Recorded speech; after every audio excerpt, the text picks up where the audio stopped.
Boa noite quem já tá chegando. Bom dia, boa tarde para quem vai assistir no replay.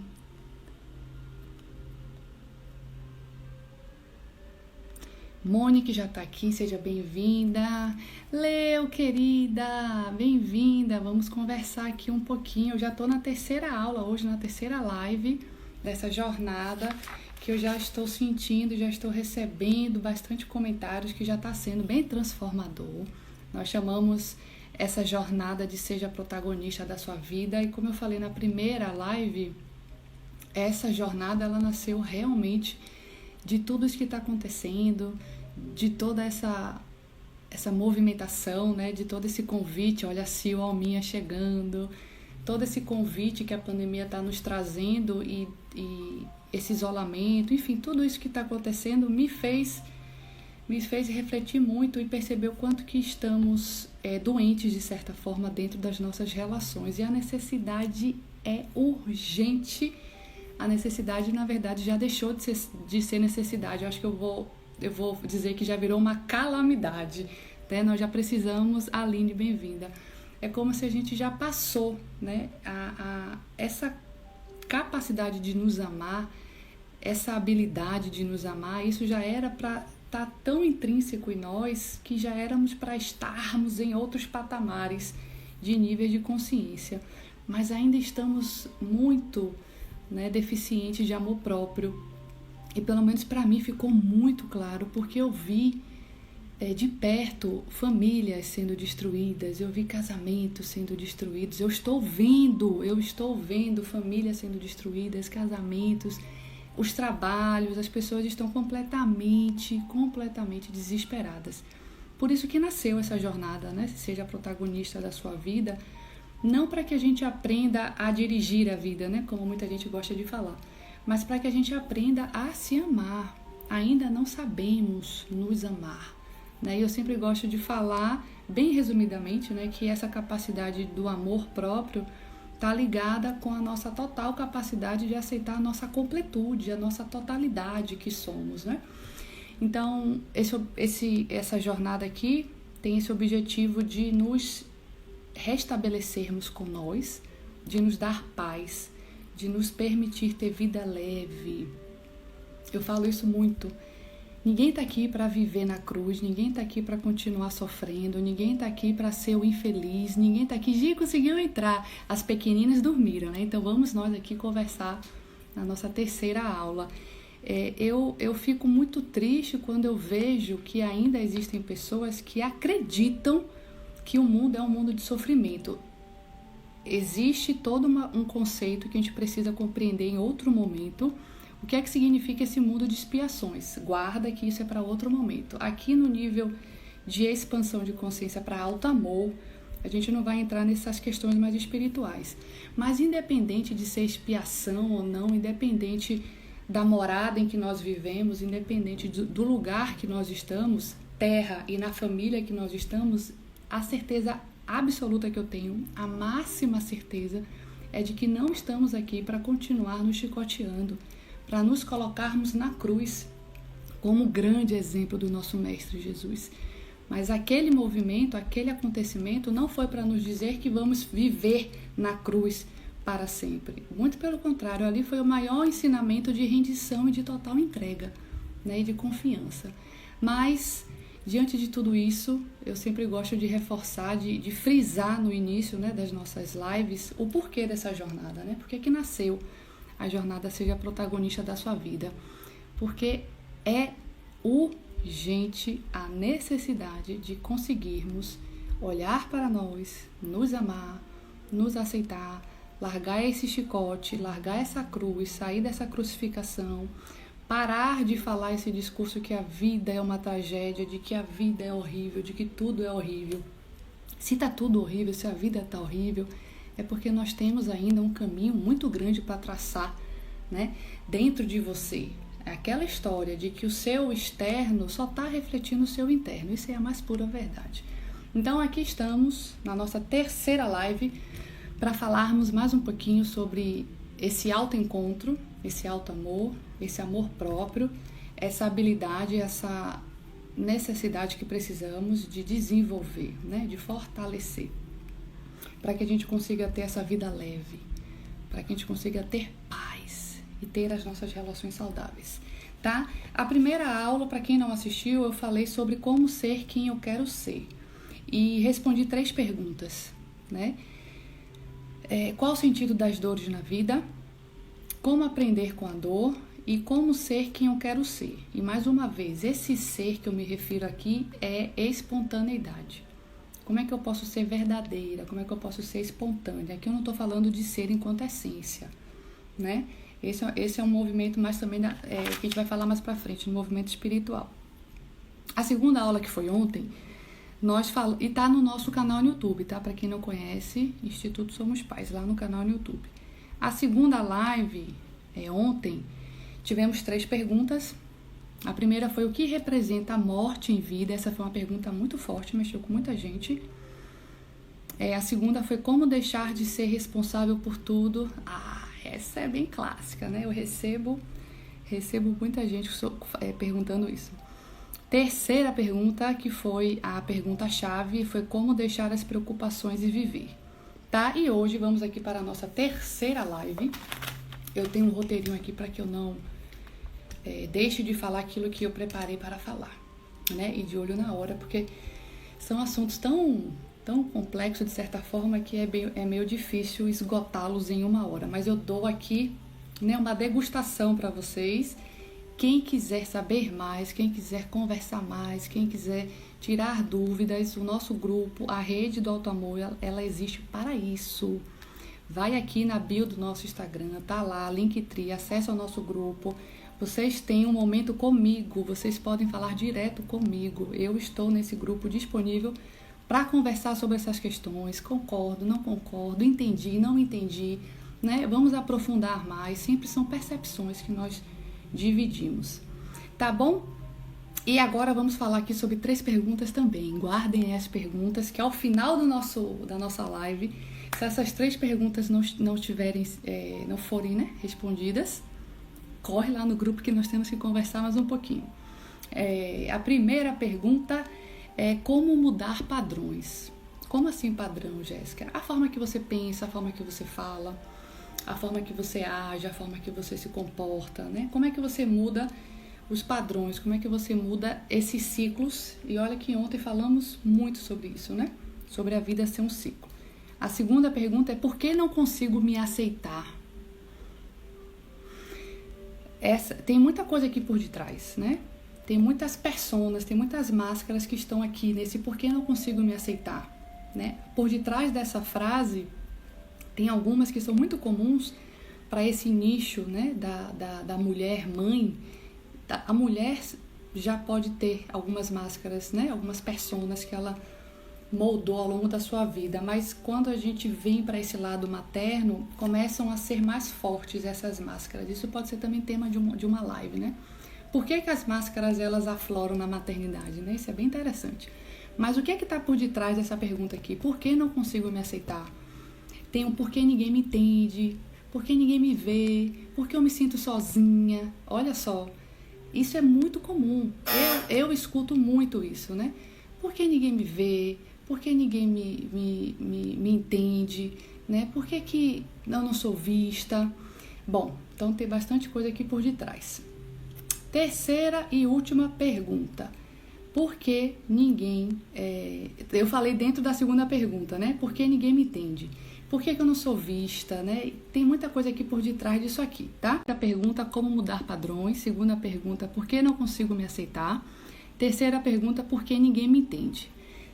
Antes de eu começar a conversar com vocês sobre essas 3 perguntas, eu tenho recebido algumas outras perguntas, né, de algumas pessoas, e aí eu preciso deixar uma coisa clara aqui para vocês. Eu quero que vocês imaginem que vocês estão fazendo uma viagem. Quando vocês fazem uma viagem para uma cidade, vocês são convidados por várias formas a tomar aprendizado. Vocês são convidados através da culinária, através da cultura, através da observação. Carlinha tá chegando. Livinha querida, tá aqui também. Através da observação, através da sua escuta, né? Através do dialeto, através da paisagem, enfim. Então você está numa cidade onde você vai aprendendo, né? Você vai tomando conhecimento de várias formas, certo? Então, essa viagem que você faz certamente vai dar mensagens e aprendizados diferentes. Eu faço uma viagem com meu marido, ele geralmente tem uma identificação muito com a cultura e a parte culinária. É como se existe um desejo dele de conhecer, né, de tomar conhecimento daquele lugar através da culinária e através da cultura. Então ele quer saber como é que as pessoas falam, como é que as pessoas se cumprimentam, enfim. Eu vou mais para a parte das paisagens, né? Eu termino sentindo as paisagens, né? Então, não necessariamente ir para museu, mas enfim, eu gosto de visitar muito igrejas, lugares mais religiosos, enfim, porque também é o meu recurso, né? É o que eu trago comigo. O que é que isso quer dizer aqui com nós? O que é que isso tem a ver? Porque algumas pessoas têm me perguntado, né, mais ou menos, o porquê dessas perguntas, o porquê desses assuntos. Imagine que aqui vocês estão numa caminhada, numa jornada, e que vocês estão recebendo muitos conteúdos, muitos conhecimentos, para que cada pessoa, né, vai acessando esses conhecimentos de uma forma, tá?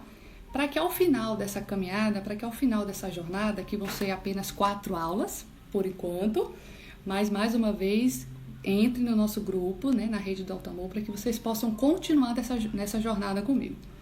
Eu já falei de muitos assuntos, eu falei de assuntos que são muito complexos, jornada humana, as fases do luto, o próprio Enneagrama, quando eu falei da lei do 1, da lei do 3. Então, são muitos assuntos que eu vou trazendo conforme o meu sentimento e a minha percepção, conforme aquilo que eu tenho de recurso. Então, se vocês recebessem, por exemplo, uma pergunta e te pedissem para fazer uma aula. Eu quero... Acho que a Fernanda também acabou de entrar aqui. Eu quero, Fernanda, que você faça uma aula onde você vai responder a pergunta de por que ninguém me entende. O que a gente faz? Quando a gente prepara uma aula, a gente traz todo o nosso recurso, aquilo que você entende que é necessário para explicar aquele assunto. Então, todos os assuntos, eles são projetados conforme minha experiência, conforme aquilo que eu vivi intensamente, posso dizer, nos últimos 3 anos, dentro de uma prática terapêutica e terapêutica espiritual e dentro de trabalhos espirituais.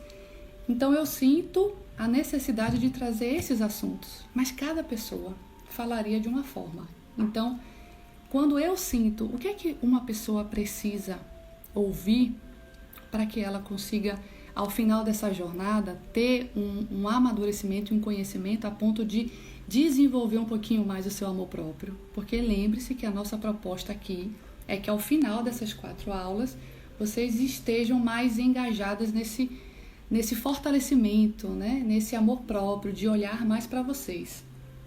Então as perguntas, elas vão aparecendo de uma forma intuitiva e assim os assuntos também vão aparecendo. Então hoje, quando eu pensei, nossa terceira aula, onde nós vamos responder essas perguntas, eu tenho 3 assuntos de novo, tá parecendo já coincidência. Mas eu tive, acho que 3 assuntos também na primeira e na segunda live. Esses 3 assuntos, para que a gente consiga tentar, né, passear por essas perguntas, e cada pessoa recebe de um jeito, conforme a sua intensidade, certo? Então, para algumas pessoas vai entrar mais profundo e para outras pessoas não vai entrar tão profundo. Para algumas pessoas vai fazer sentido, para outras não. Mas sempre esvazie a sua xícara para qualquer aula, para qualquer assunto, para qualquer conteúdo, tá bom? Então vamos lá. Vamos para o primeiro assunto, que eu quero falar com você sobre biologia da crença. Biologia da crença é um livro, para quem não sabe, né? E eu tenho algumas pessoas conhecidas, próximas a mim, que brincam, né, de que algumas pessoas acham, isso é um defeito, né? Isso deve ser um problema, isso deve ser uma coisa muito forte, né? Deve ser quase que uma crença. Eu tenho uma sede inesgotável de conhecimento. Inesgotável. Então, Eu bebo de todas as fontes que vocês possam imaginar, principalmente quando se fala de questões holísticas e religiosas e espirituais. Então, todas as fontes que vocês possam imaginar, eu estou adentrando nesse universo e eu vou dosando dentro de mim esses recursos. Então, Biologia da Crença é um livro. Eu aconselho que vocês leiam, porque isso vai nos dar um entendimento que eu já começo deixando para vocês, que é a consciência celular. Existe uma consciência nas nossas células. Como assim, Jéssica? Que história é essa? O que é que você acha que você tem da sua mãe e do seu pai? Né? Começa a se perguntar agora, o que é que eu tenho da minha mãe e do meu pai? Biológico, tá? O que é que eu tenho da minha mãe e o que é que eu tenho do meu pai?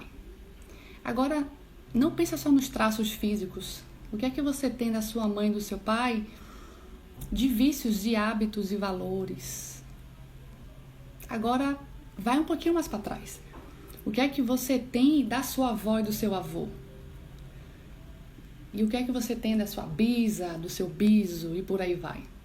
Isso é para mostrar o quanto que existe essa consciência celular que esse livro belíssimo fala.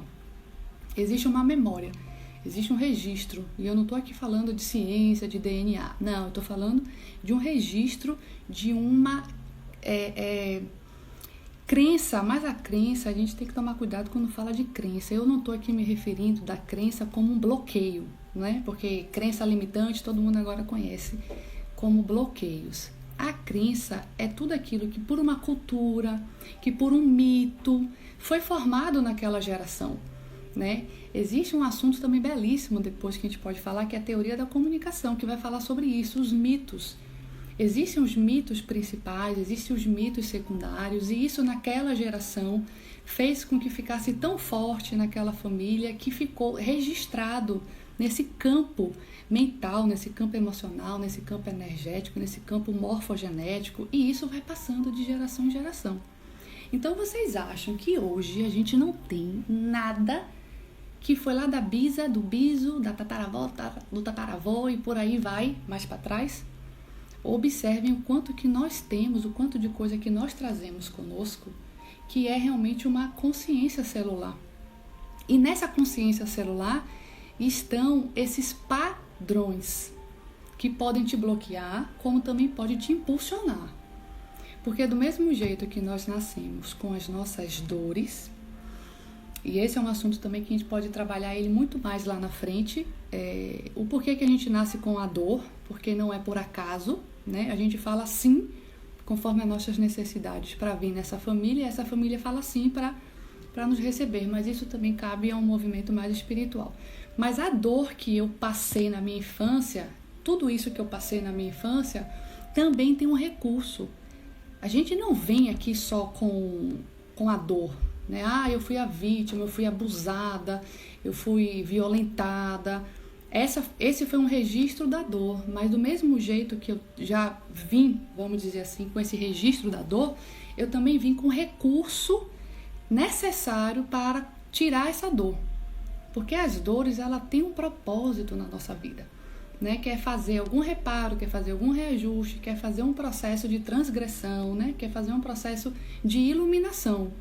Uma ferida te mostra o lugar da onde essa luz precisa entrar. Se não há ferida, não há uma movimentação para que isso possa, né, ser curado, vamos dizer assim.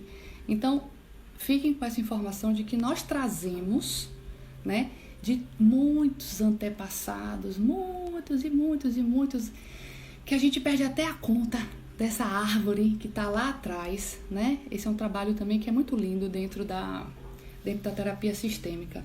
Mas nós temos esses bloqueios, mas também nós temos os impulsos, né? Vamos dizer assim.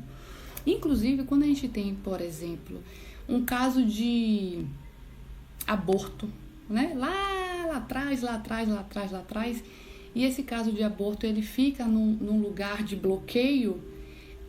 Esse é um clássico padrão que vai estar se repetindo mais ou menos a cada 2 gerações, né? É assim que se falam, né? Toda uma comprovação morfogenética para isso. Então, a cada 2 anos, a cada 2 gerações, mais ou menos, você vai ver esse padrão se repetindo. Então, consciência celular para crenças, para bloqueios, para impulsos, para recursos. Quer ver um exemplo muito bacana de recurso que a gente traz dessa consciência celular? Quem aqui não tem a experiência de simplesmente preparar remédios caseiros, de preparar banhos, de lidar bem com ervas, não é? Quem aqui não tem essa facilidade de manusear, né? De fazer um trabalho com aromaterapia, enfim. Isso vem da onde? Isso vem dos nossos antepassados indígenas, né? Quantas pessoas hoje também não têm uma grande, um impulso muito grande até mesmo para as danças circulares, né? Como por exemplo. Então, isso é um ponto. O outro ponto ainda dentro desse grande universo da biologia da crença é o que Jung traz como consciente e o inconsciente. E a maravilhosa Joana de Ângeles, né? Esse ser iluminado que através de Divaldo Franco deixou uma formação linda, que eu sou muito grata, né? Sobre psicologia espiritual. Não dá pra gente esgotar esse assunto aqui. Consciente e o inconsciente é praticamente toda a nossa vida, né? É a explicação de tudo. Mas vamos entender que o consciente, ele tem o nível pessoal e o coletivo, né? É o consciente pessoal e o consciente coletivo.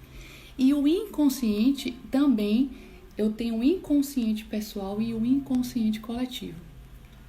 Esse é um assunto também que tem essas duas vertentes.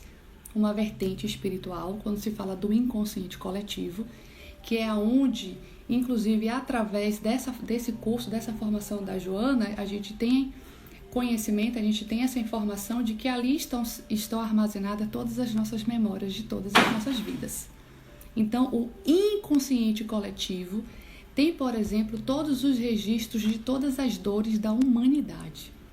E aí a gente consegue compreender o porquê que acontece, né, catástrofes, e por que acontece coisas a nível, né, de humanidade mesmo, assim, né, de coletivo. Porque é aquela dor que precisa vir a nível de humanidade. Mas, enfim, o coletivo, o consciente pessoal, ele está muito ligado na minha parte racional.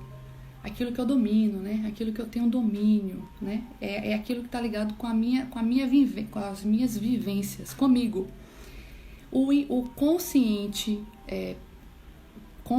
pessoal e o consciente coletivo, todos eles estão ligados com as minhas experiências, né?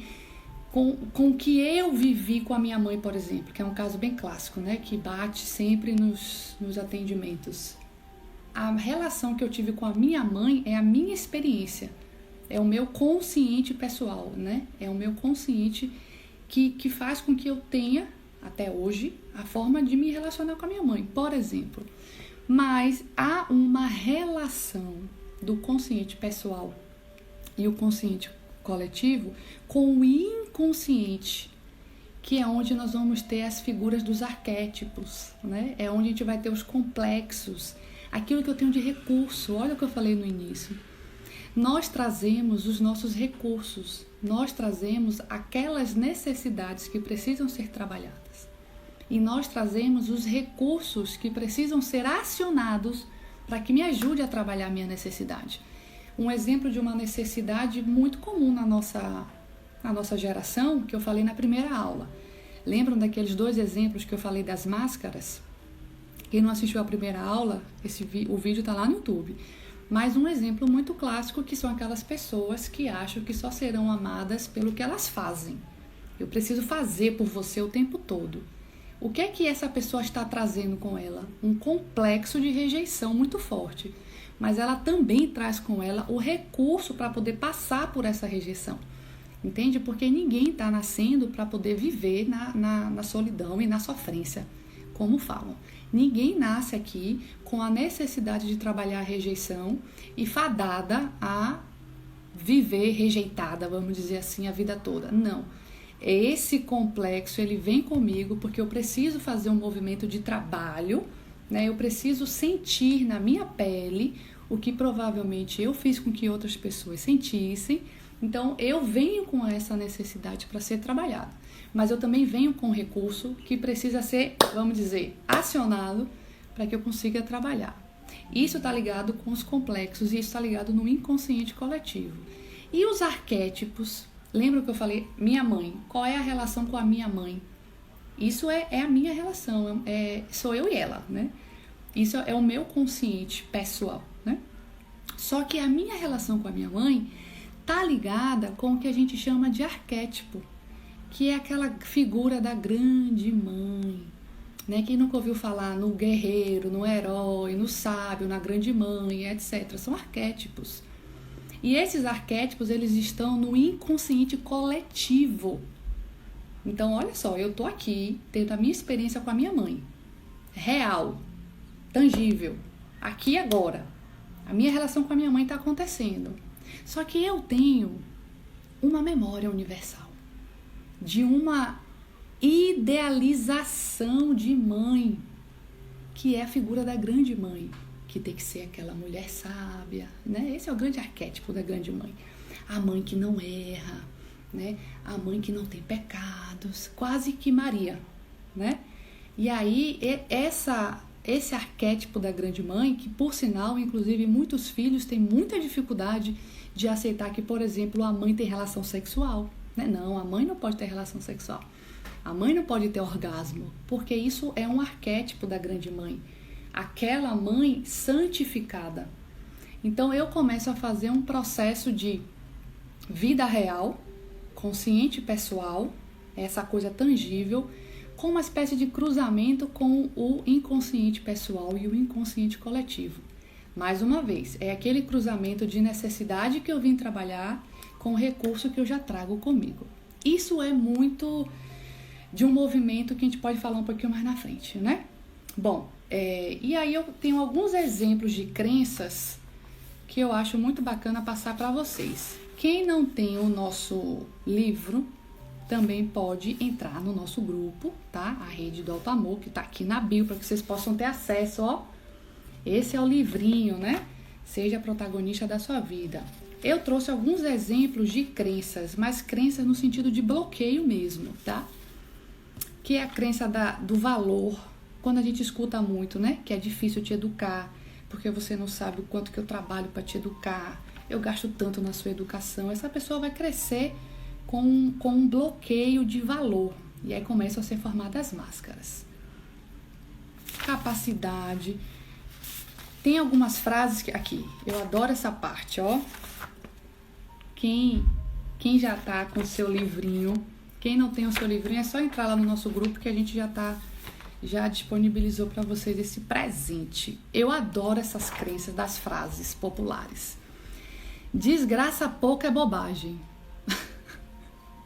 Quem cresce ouvindo isso, quando passa por um sofrimento, por uma dor, vai se comportar como? Vai querer sofrer mais, né? Vai falar, desgraça pouco é bobagem, tem que ser para acabar com a pessoa, né? Aí a pessoa vai achar que nasceu para sofrer.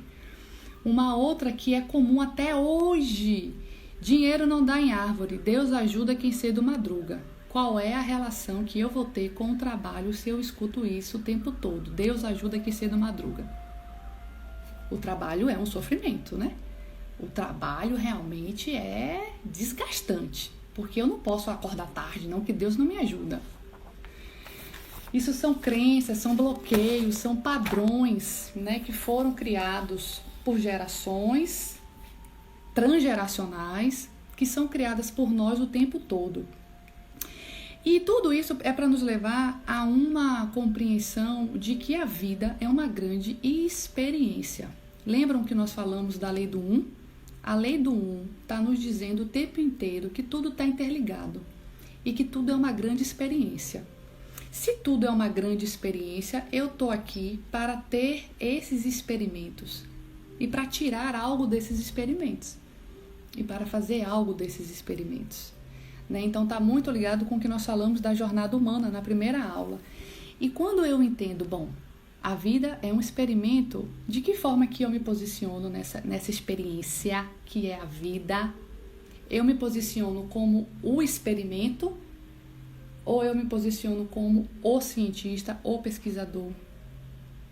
Ou será que nós nos posicionamos das duas formas, a depender do momento da nossa vida? Quando a gente começa a compreender, né, todo esse conceito, né, todo esse movimento de consciência celular transgeracional, de consciente, né, do inconsciente, de todos esses bloqueios, mas também dos recursos que nós trazemos.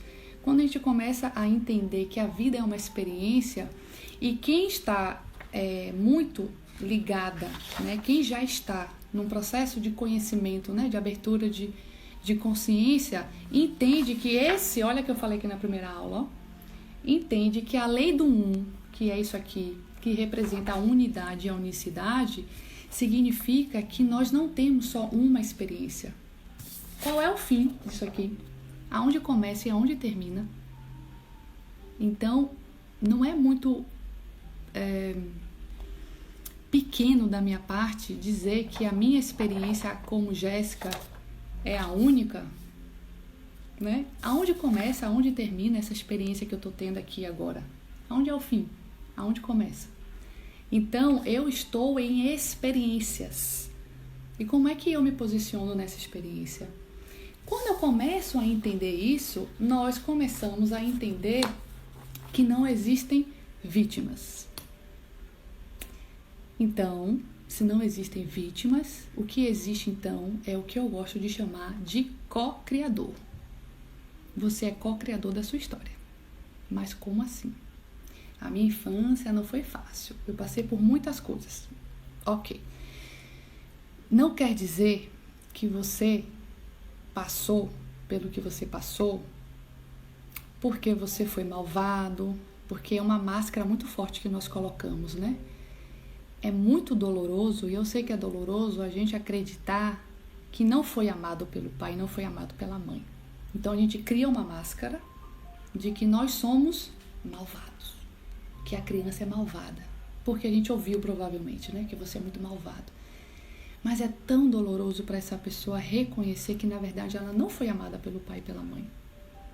E ela está até hoje numa máscara de que eu não sou uma pessoa boa. Por isso eu recebi o que eu recebi. Por isso eu mereci o que eu passei. Não, você não mereceu pelo que você passou.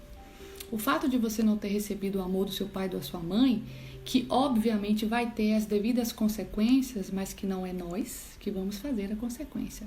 Isso cabe apenas ao Criador. Se eu sou uma mãe, se eu sou um pai, eu necessito educar, amar e zelar por esse filho que vem até nós. Mas nós só damos para o outro aquilo que nós temos enquanto recurso. Lembra? Enquanto consciência.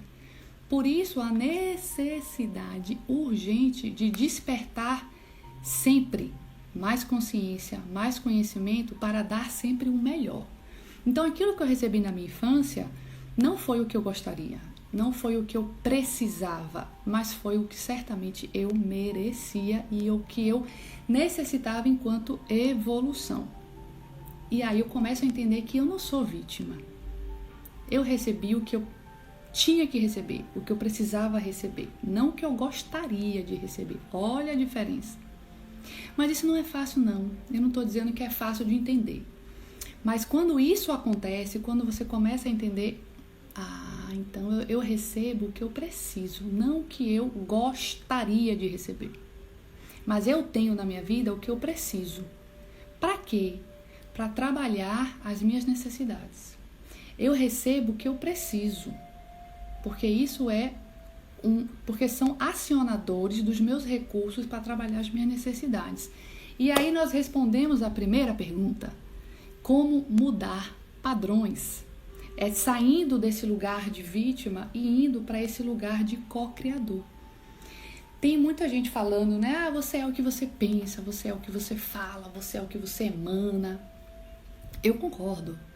Só que isso é numa dimensão infinitamente reduzida quando você vai para a prática no sentido de necessidades e recursos. Porque eu posso ter uma necessidade de estar aqui para trabalhar a minha energia, por exemplo, sexual, a minha energia amorosa, o meu alto amor. Eu posso estar aqui para aprender a me amar. Então, não é simplesmente pensar me amo, eu me amo, eu me amo, eu me amo. Não é simplesmente falar, eu me amo, eu me amo, eu me amo. Então, existe sim um movimento de que você muda o seu padrão de pensamento, você muda o seu padrão de música, tudo isso é uma realidade. Mas quando a gente olha que nós somos seres eternos, a gente começa a entender que sair de vítima para ser co-criador, ele é um processo que pode ser dilacerante. Ele pode rasgar a sua alma. Não é simplesmente fazer um curso, ouvir e começar a repetir. É um processo que é um renascimento. Você renasce. Mas quando você entende que realmente você é co-criador das suas histórias e que pode demorar anos, né? E as pessoas ficam pensando, eu sou abundante, eu sou próspero, e não acontece nada de abundância, é porque ainda existem muitos recursos que ainda estão bloqueados. Porque ainda existe a sua necessidade primordial com a qual você veio trabalhar aqui. Porque existe, né, uma necessidade que a gente veio trabalhar, senão a gente não estava aqui. Né? Então, que necessidade que eu vim trabalhar aqui, Jéssica? Olha para suas relações e vê qual é a sua dificuldade. Você não precisa fazer nada mais do que isso. Olha para suas relações. Olha para o seu pai e para sua mãe, que é onde tudo começa. Quais são os sentimentos que estão permeando nessa relação? Aí já está começando a falar da sua necessidade de trabalhar aqui. Então, quando eu entendo que eu sou co-criador, eu entendo como mudar os meus padrões. Mas eu também reconheço que não é uma coisa tão fácil, tá? E aí eu quero falar sobre o segundo assunto, que é uma lei universal, que é a lei da impermanência. E eu acho fantástico o quanto nós, seres humanos, somos incríveis em teimar, vamos dizer assim, com a criação. Né? Nós somos fantásticos, a gente é o nível de questionar o Criador e a criação assim, sem igual, né?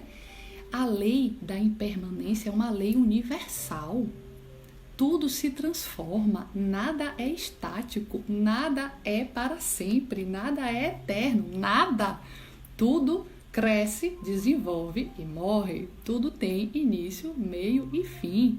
Olha o tempo. Olha a maior prova de impermanência, que é o tempo. E aí, qual é o nosso problema? Passar uma vida inteira brigando com essa lei da impermanência, porque tudo que a gente quer é controlar. Controlar o tempo, controlar as pessoas, a gente quer controlar o filho, a gente quer que tudo fique dentro de uma caixa, dentro de um rótulo, a gente quer botar tudo, as pessoas encaixotadas. Nós queremos controlar a vida das pessoas, queremos controlar a vida do vizinho, queremos controlar tudo. Você está indo contra a lei da natureza. Nós não controlamos nada. Então, se eu não entender que eu sou um ser impermanente, eu não vou conseguir fazer o que falamos ontem. Lembram dos ciclos? Lembram das fases do luto? Se eu acho que eu controlo tudo, eu ainda estou vibrando nesse lugar da rigidez e do controle. Então eu acho que eu controlo, por exemplo, o tempo. Mas me conta aí esse segredo que você consegue controlar o tempo aí. Como é que a gente controla? Né? Estações do ano e o tempo é uma lei universal. Quando a gente fica nessa tentativa de controlar as coisas, eu estou indo exatamente para o caminho contrário da impermanência. E eu não consigo perceber que a vida é um ciclo. E eu não consigo perceber que eu sou um ciclo. Eu estou muito presa no apego. Né? O apego é exatamente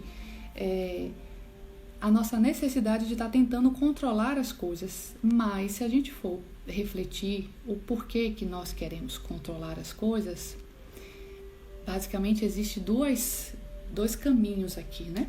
Que é o nosso terceiro assunto, que é para quem gosta um pouquinho do budismo. Como eu já falei, muitas fontes, precisamos experimentar muitas fontes. Porque a vida é isso, né? A vida é essa potência, a vida é intensa. Se a gente não está vivendo a nossa vida com intensidade e com potência, a gente ainda não descobriu a força que é toda essa criação. E nós que somos co-criadores. Então, dentro do budismo, ele fala uma coisa muito bacana, né? Que esse apego que nós temos às coisas, às pessoas, está ligada basicamente com a nossa fraqueza do prazer. Então, quando a gente está aqui, na matéria, no corpinho, a gente sente os prazeres. E eu não estou falando de sexo, não estou falando da energia sexual, estou falando do prazer que é estar aqui, né? O prazer de ouvir uma música, o prazer de dançar, o prazer de se alimentar, não é? Que tudo isso é movido pela energia sexual, já dizia o nosso querido Freud. Mas a gente está com o prazer numa latência tão forte que a gente acha que nós somos isso. E aí a gente vai viver uma vida completamente frenética, né? E vive o escapismo. E a outra frente que nos faz vivermos apegado é o nosso medo e a nossa... a gente faz um esforço absurdo pelo nosso medo de viver na dor. Então nós tentamos de tudo e mais um pouco para eliminar dor. Nós não sabemos lidar com a dor, né? Então é remedinho, dor de cabeça, remedinho. Ninguém para entender o porquê da dor de cabeça, o porquê você está tendo essa doença. As doenças, gente, as doenças não existem só no corpo físico. Eu não sei se ainda vocês acreditam que doença é só no corpo físico. A doença, ela está no seu corpo mental, né? Por enquanto a gente pode falar só isso aqui, né? Não vamos entrar nesse momento nos nossos 7 corpos e aonde essa doença começa. Mas esse corpo físico é o último corpo. Nós permitimos que essa doença acontecesse, olha novamente, olha a necessidade de trabalhar algo. Olha essa doença vindo para o corpo físico para que se torne um recurso para você trabalhar a necessidade que está dentro de você. Essa dor de cabeça está querendo te falar o quê? Será que é porque você não está querendo enxergar tudo, saber de tudo? Enxaqueca é muito isso. Você quer ver tudo, você quer saber de tudo, né? Quer entender. Tu quer entender? Entender o quê? Entender o quê? A gente mal entende a nossa vida, quanto mais ficar entendendo o que está acontecendo. E aí toma-lhe dor de cabeça, aí o recurso está latente, mas você ainda não está se perguntando o que é que esse recurso quer lhe mostrar. Então, infelizmente, esse caminho do prazer que é totalmente exagerado, né? Exacerbado, e o nosso medo de lidar com a dor, a gente faz de tudo para eliminar dor. A gente quer logo um remedinho, a gente quer logo evitar essa dor, e inclusive com os nossos filhos. Nós temos um problema sério, que nós não queremos que eles sofram. Então a gente começa a descambar num monte de coisa para que o filho não sofra, para que o filho não tenha frustração. E quando uma criança chora, eu acho incrível como todo mundo se mobiliza. Não chora não, não chora não. Às vezes é tudo que a criança precisa. É que um adulto vire para ela e só dê um colo e fale, tá, eu te entendo. Às vezes é tudo que um adulto também quer, né? Às vezes a gente não sabe lidar tanto com essa dor que quando vê um choro entra em desespero. Mas é a nossa fragilidade, é o nosso medo de lidar com a dor. E o medo de lidar com a dor, o medo do nosso diálogo com a dor, porque a gente não vê a dor como esse recurso que a vida está nos dando para trabalhar essas necessidades. Isso responde à nossa segunda pergunta. Por que não consigo me aceitar? Porque provavelmente você está achando que você ainda é uma super heroína, uma super mulher, uma super mãe, um super homem, um super pai. Enquanto nós não percebermos que nós somos vulneráveis, que nós somos frágeis, que nós somos fracos, que nós precisamos também ter atenção, que também precisamos ter colo, que também temos os pontos de contração, mas também de retração, os pontos fortes, mas também os pontos fracos. Enquanto eu me exigir o tempo inteiro estar nesse movimento de expansão,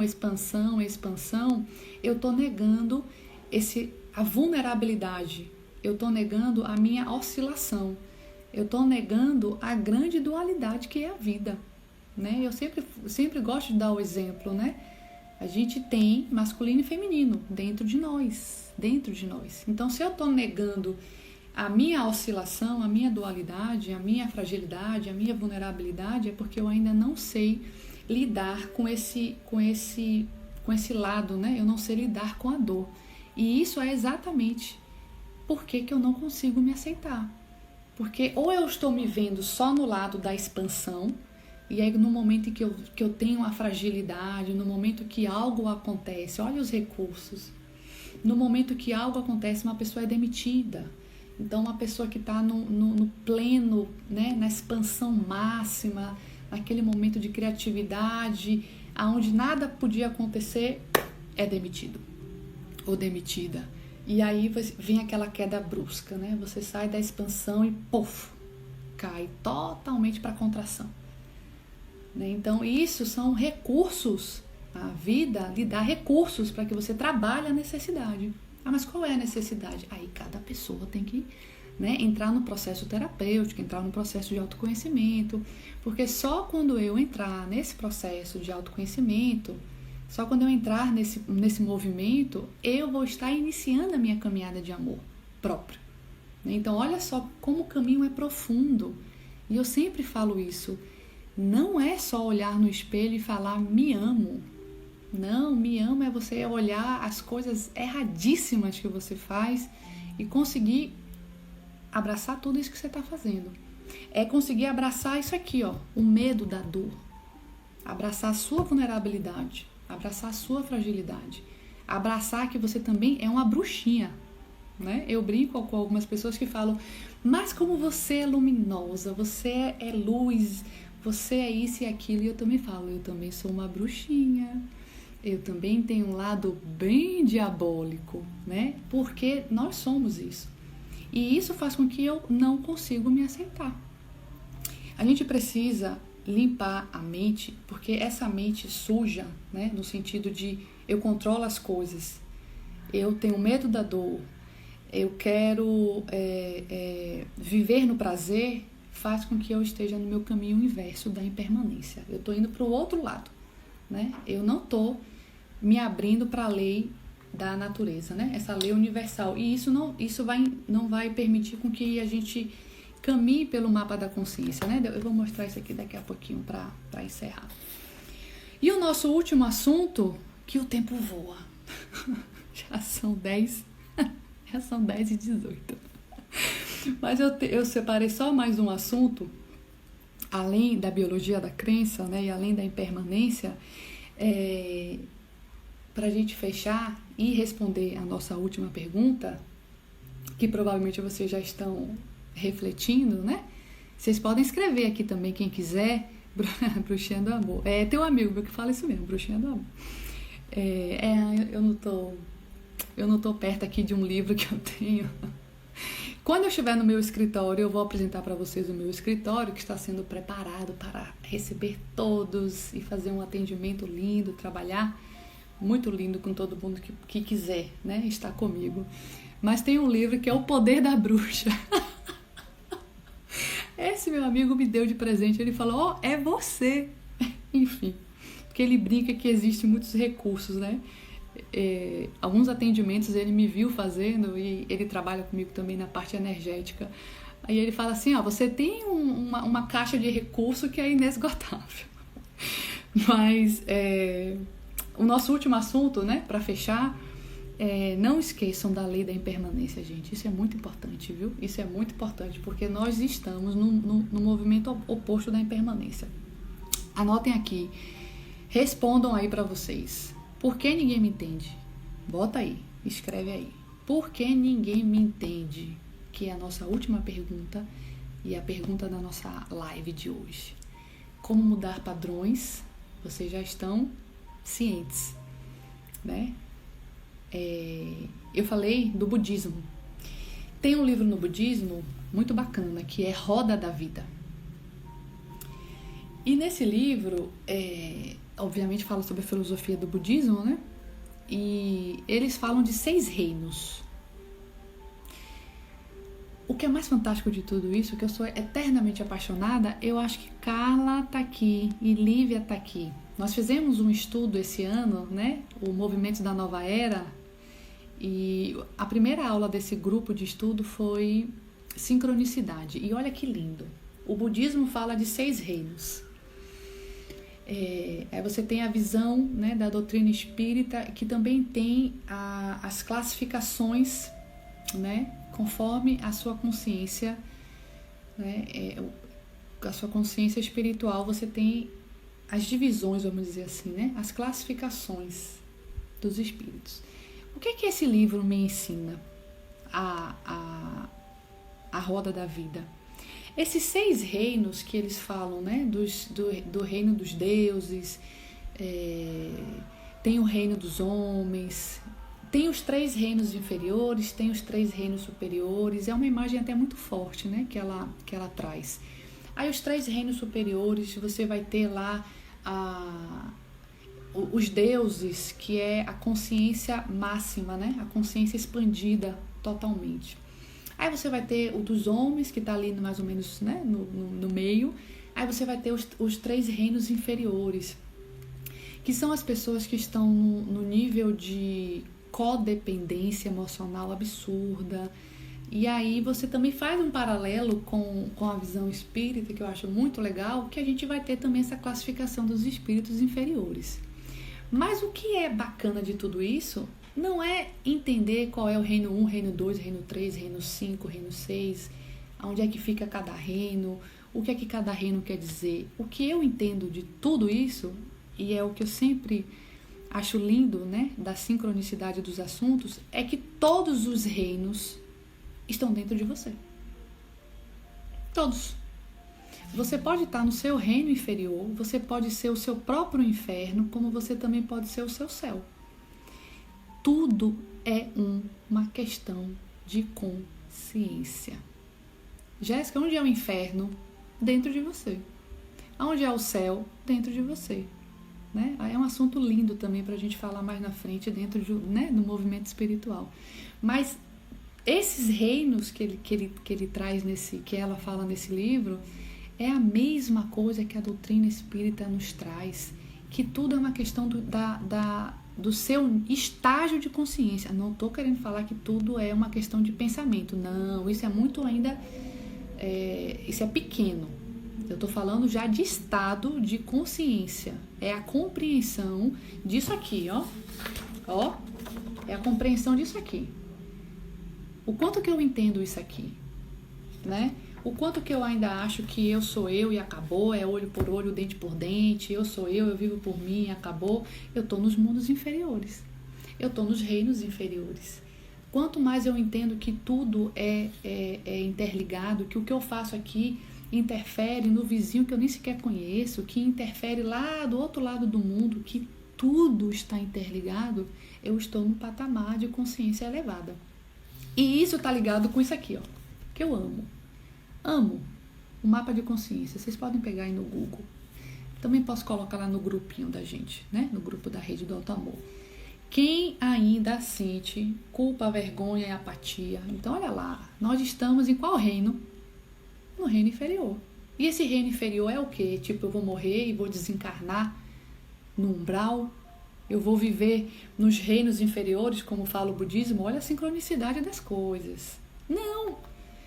Eu vou viver esse reino dentro de mim,